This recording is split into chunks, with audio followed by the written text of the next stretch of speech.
మహాగణుడును మహోన్నతుడైన యేసుక్రీస్తు వారి పుణ్యనామములో ప్రిలారా, ఈ ఉదయకాల సమయంలో మీ అందరికీ వందనములు. దేవుని వాక్యము ధ్యానందాము. రోమాపత్రిక 5వ అధ్యాయము 9వ వచనం. కాబట్టి ఆయన రక్తం వలన ఇప్పుడు నీతిమంతులుగా తీర్చబడి మరింత నిశ్చయముగా ఆయన ద్వారా ఉగ్రత నుండి రక్షింపబడుదుము.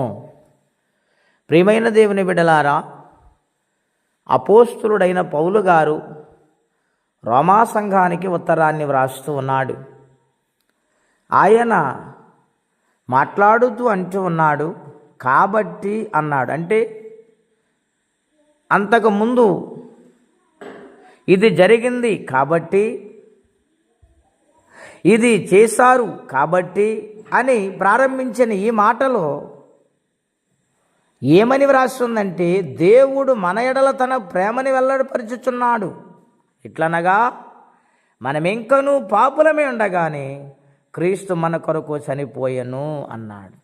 కాబట్టి అనే మాటలంత అర్థము ఉన్నది. మన కోసము ఆయన రక్తమును చిందించి ప్రాణము పెట్టిన దేవుడుగా ఉన్నారు.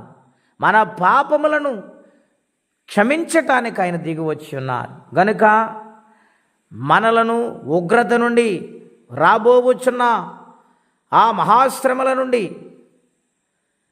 ఆ అంత్యక్రీస్తు పరిపాలనలో మన జీవితాలను ఆయన రక్తముతో కడిగి శుద్ధీకరించి శ్రమల నుండి విడిపించుటకు, ఉగ్రత నుండి విడిపించుటకు ఆయన మన కోసము చనిపోయిన దేవుడిగా ఉన్నారు. ఎంత ప్రేమ కలిగిన దేవుడు ఆయన! ఈ లోకములో తల్లి కానీ, తండ్రి కానీ, రక్త సంబంధులు కానీ, స్నేహితులు కానీ మరెవరూ చేయలేని త్యాగం మన కోసం ఆయన ఎందుకు చేశాడు? కారణం ఒక్కటే, ఆయన రూపములో మనల్ని చేసుకుని ఉన్నాడు. అలాగనని ఆయన మన కోసము తన ప్రాణము పెట్టిన దేవుడుగా ఆయన ఉన్నారు. ఆయన ప్రేమంత గొప్పది. ప్రియులారా, తెస్సలోనికీయులకు రాసిన పత్రికలో 2వ అధ్యాయం 16వ వచనం ఇలాగ వ్రాయబడి ఉన్నది. యూదులు దేవుని స్వార్థను అడ్డగించి అనేక మంది పాపులకు సువార్త ప్రకటిస్తూ ఉండగా దానిని కొనసాగనింపనీయకుండా అడ్డుకుంటున్న వారి నిమిత్తము దేవుని ఉగ్రత వారి మీదకు వస్తుందని స్పష్టంగా పౌలు గారు తెలియజేసి ఉన్నారు. ఈ అంత్య దినాలలో కూడా దేవుని వాక్యమును, దేవుని సన్నిధిని అనేక మంది పాడు చేయుటకు ప్రేరేపించబడుతున్నారు. కారణం, కడవరి దినాలలో మనం ఉన్నాము. దేవుడు ముందుగానే చెప్పారు, లోకములో శ్రమలు వస్తాయి, నేను లోకాన్ని జయించాను గనుక మీరును జయించవలసి ఉన్నది అని దేవుడు మాట్లాడుతూ వచ్చారు. గనుక భయపడవద్దు. ఆయన రక్తములో కడగబడిన మనలను ఆయన ఏ విధముగా నడిపించాలో, ఏ విధముగా పోషించాలో, ఏ విధముగా కాపాడాలో అన్నీ ఆయనకు తెలుసు. కనుక ఆయన సన్నిధిలో ప్రార్థనాపూర్వకంగా సాగిపోయి ఆయన రాకడకు సిద్ధపడాలని ప్రభు పేరట మనవి చేస్తూ ఈ మాటలు ముగిస్తూ ఉన్నాను. ప్రార్థనండి.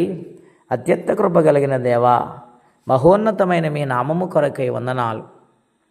మీ మహాకృప దయను బట్టి ఈ యొక్క ఉదయకాల సమయంలో మేము పాపులమై ఉండగా మా కోసము ప్రాణం పెట్టడానికి వచ్చిన దేవుడుగా, మమ్మల్ని ప్రేమించిన తండ్రిగా మీరు ఉన్నారు. ఈ త్యాగము కొరకై నీకు వందనములు.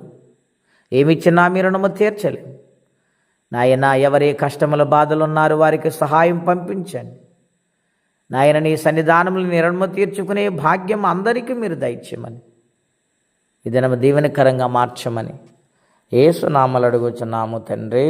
ఆమేన్. దేవుడు దీవించును గాక. ఆమేన్.